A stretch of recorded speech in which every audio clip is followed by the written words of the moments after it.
Good morning from Pokhara. अनि मान्छेले काम लागेको छैन अहिले दिउँसो दामी देख्छ यो ठाउँ अब म चाहिँ आज मेरो लाइसेन्स पोखराबाट बनाएको हो अनि रिन्यू गरेको नि 2023मा रिन्यू गराएर रहेछ अहिले 26 भइसक्यो आजसम्म लाइसेन्स आएको छैन अब यहाँ आएको बेला चाहिँ यसो पुग्नु पऱ्यो एकचोटि लाइसेन्स आयो कि आएन भनेर एकचोटि यसो बुझ्न जानु पऱ्यो हामी चाहिँ अब त्यहाँ जान लाग्यो के गर्ने हाम्रो नेपालमा यस्तै छ मेरो लाइसेन्स आएको छ कि छैन सो हामी चाहिँ अब यातायात जान लाग्यो A serene melody weaves through the breeze. अब यातायात जाने के छ हेरौँ यातायात त सबै जलाइदिएछ अरे अनि यहाँ त खाँतीहरूले त्यहाँ लाइसेन्स बाँड्दै हिँडेको थियो अरे तिम्रो लाइसेन्स होला त यातायात अफिसमा अब खोइ अब भयो राम्रो नभयो अब के गर्ने त नि हाम्रो चाहिँ अब सरकारी कामहरू जे गर्न आए पनि होइन एकदमै यो अव्यवस्थित बल्ल बल्ल कति टाइमपछि यहाँ गाडी चल्यो अब पार्किङ कहाँ गर्ने थाहा छैन यहाँ पार्किङ यस्तो छ अवस्था यहाँ चाहिँ एकदमै त्यहाँभित्र सरकारी पुरा अब कार्यालयभित्र पार्किङ गर्ने त्यत्रो ठाउँ छ त्यो त हामी जनताको लागि नै हो नि होइन र अब यत्तिकै यहाँ दुःख दिएर हामीलाई यसरी यो त भएन नि अलि व्यवस्थित गरिदिनु पर्यो यहाँ एउटा गाडी पार्क गर्नको लागि मात्र आधी घन्टा यसरी कुरेर यो बसेर त यो त कसरी सरकारी काम गर्ने कसरी युवाहरू नेपाल बस्छ यसरी यो त अति भयो नि होइन र हो ल गुड न्युज लाइसेन्स चाहिँ आएको छैन अरे है लाइसेन्स चाहिँ आएको छैन रे हाम्रो यो पोखरा कास्कीको लाइसेन्स लिने ठाउँ यो के कार्यालय भन्छ यातायात कार्यालयको चाहिँ तपाईँको अब एकदमै अव्यवस्थित जाम त्यस्तै बाइक स्कुटरहरू पार्क त्यसरी नै गरिरहेछ सरकारी कार्यालयभित्र त्यत्रो पार्किङ गर्ने ठाउँ छ त्यहाँभित्र पार्किङ गर्न दिएको छैन हामी जनताहरूलाई त सुविधा दिनु पऱ्यो नि यो खोइ केही सुविधै छैन यस्तो नि हुन्छ यस्तो नि हुन्छ अघि आधी घन्टा भइसक्यो यो 100 मिटर पनि अगाडि बढाएको छैन यसरी चाहिँ एकदमै अव्यवस्थित भयो यो अनि जनताहरू फ्रस्ट्रेट हुँदैन हामी जस्तो युवा यहाँ काम गर्न आउने यहाँ केही काम परेर आएको मान्छेहरू फ्रस्ट्रेट हुँदैन नि यसरी एकदमै देशै एकैचोटि बनाउने भन्छ मलाई यस्तो एउटा यो सानो कुराहरू पहिला बनाओस् न यहाँ मलाई आफ्नो एउटा लाइसेन्स लिन आएको लाइसेन्स रिन्यू गर्न दिएको 2024मा 26 भइसक्यो 2 वर्ष भइसक्यो लाइसेन्स आएको छैन अनि यहाँ वडा कार्यालय आयो यस्तो छ यातायात कार्यालय आयो यस्तो छ कता हो हामी चाहिँ कता हो भने हामी कता हो खै पोखराबाट यो अमरसिंह चोकबाट भित्रतिर आएको छौँ सुजाताको निनी भेट्न जान लाग्यो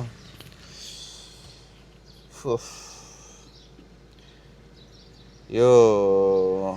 यातायात कार्यालय गएर आएको दिमाग खराब यो नेपालमा सरकारी कामहरू चाहिँ सबै यस्तै हुने रहेछ दिमाग खराब मात्र ल ठिकै छ आज चाहिँ हामी कतै जाने प्लान त गरिरहेको कहाँ जाने अब पोखरा त धेरै घुमिरहेको हो होइन अब यो पालि आज चाहिँ कहाँ जाने लेट्स सी अब पुगिन्छ कतै न कतै त will see you there guys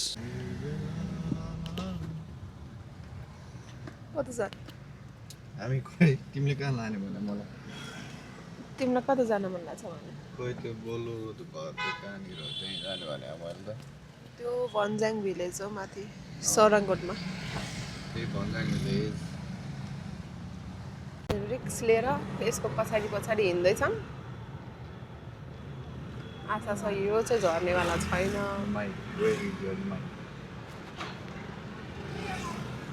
तर यो झऱ्यो भने त सबै सर्लक्कै मेरो त आँखाभित्रै छिर्छ होला हौ यो ड्राइभर दाइले हामीलाई साइड दियो रिसाएर जाँटबाट यो त पुरा मचक मचक हल्लिरहेछ यार लो यहाँबाट चाहिँ यो माछा पोस्रो मजाले क्लियर देख्यो आज चाहिँ पुरै बादलले ढाकेको छ केही पनि देखेको छैन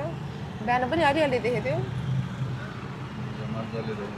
हिजो चाहिँ हामी लगभग 5:30 बजेतिरबाट माथि बाटोबाट नै देखिरहेको थियो हिमाल क्लियरली बेलुकी पनि राम्रै देखिरहेको थियो तर आज चाहिँ बिहान पनि दुम्म दुम्म थियो अहिले त झन् माउन्टेनै देखाएको छैन एउटा पनि अब चाहिँ हामी त सिधै सर सबै उकालो माथि डाँडासम्मै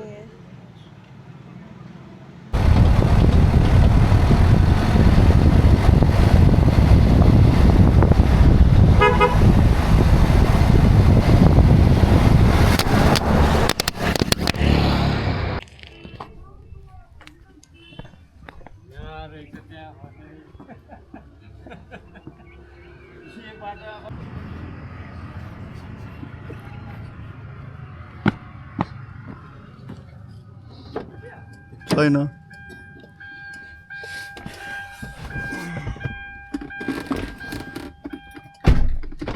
तिमीलाई भन्दाखेरि सुन्दैन यो न्यानो चाहिँ अघि उयो गाडीको 4 स्क्रिन होइन त्यसलाई के भन्छ त्यसमा टाले थियो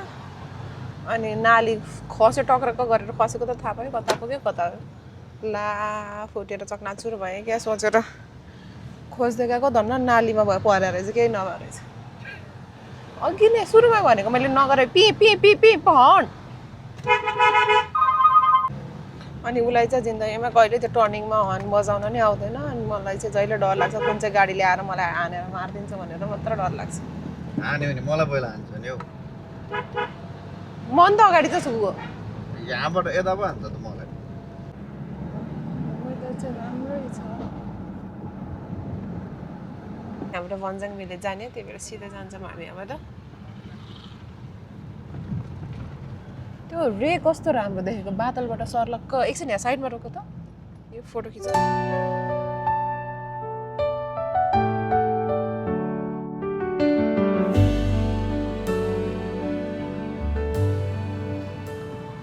हामीलाई चाहिँ यो केबल कारमा चढ्ने खासै मन नभएर आयौँ यहाँबाट त्यस्तै होला कति चर्च हामी भन्ज्याङ भिलेज आइपुग्न आँट्यो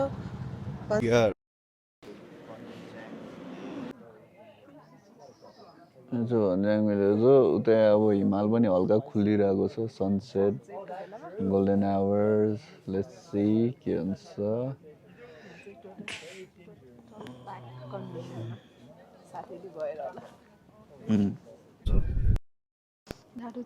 लास्टै चिसो हावा चलाएको छ है आहा यस्तो जाडो भइरहेछ हामी चाहिँ जहाँ गयो नि चिसो हावाले नछोड्ने भयो भोलि रुगा लाग्यो नि तनाव हुन्छ यार जाडो चिसो हाम्रो भ्यू हामी के हेर्न आएको थाहा छ यो this village Bhanjyang village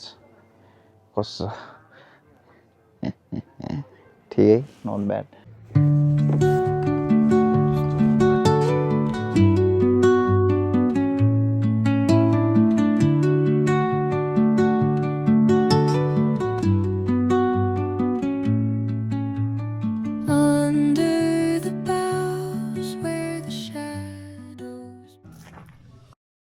Bhanjyang village सक्यो अब हामी जान्छौँ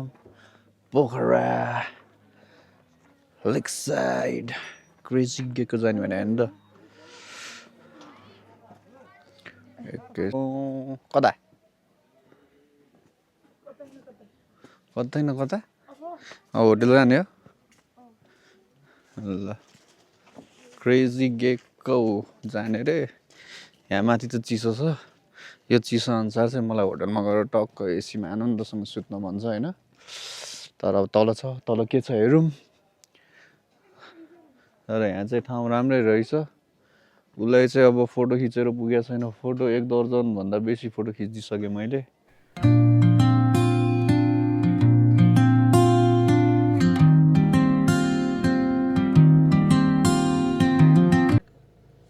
के साँच्चै तर्साउँछ यहाँ पहिला तर्साउँथ्यो अनि यो कहिले लकडाउन पछि त खोल्या हो यसमा नभए यो घर यत्तिकै थियो गेस्ट लेखेको छ तर GUEST लेखेको छ त्यहाँ एसटी हेर नि त्यहाँ त्यो GUEST जी पछि स्पेस देखेनौ त्यहाँ त्यही त त्यसलाई त अनि पछि पो जी होस्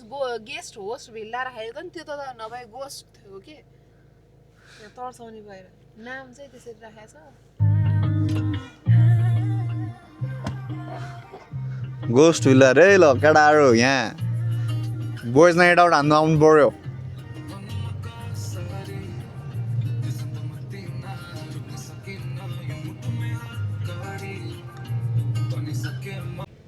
कम्तीनिर लेट भयो माया तिमसँग बाटोमै भेट भयो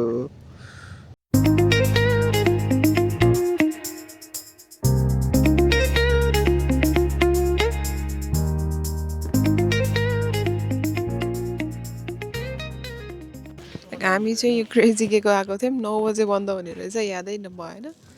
लास्टमा बन्द यस्तो राम्रो ठाउँ हो यो चाहिँ होइन मलाई चाहिँ अति मनपर्छ एकदम चिलिङ भाइब्स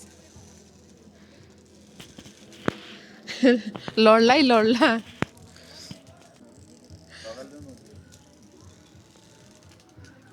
हुन्न धेरै त काल्ला कस्तो लागिरहेछ गलिरहेछ